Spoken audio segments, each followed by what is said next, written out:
دايما اصحابي لما بيسافروا زي مخلوف بقول لهم يا جماعه بصوا لنا على القهوه يعني. بيكون دايما في كل جروب مسافر بيبقى في واحد او اتنين بيحبوا القهوه يعني.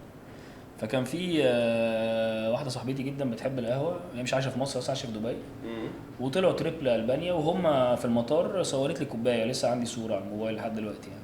قالت لي ده خطير حلو كده.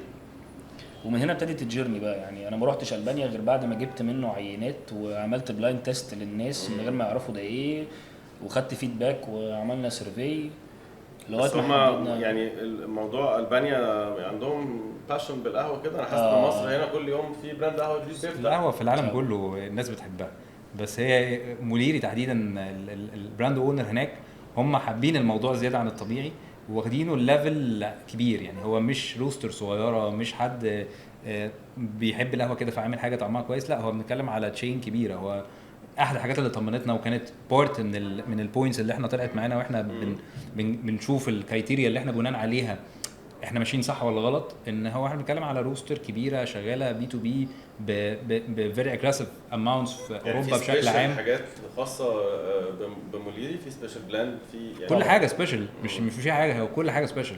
كل انواع البلاندز الكابسولز بتاعتنا كل حاجه موليري بينتجها هي سبيشال بالنهى واللي موجود عند البراند في الحته بتاعت الروستنج والاندستري نفسها.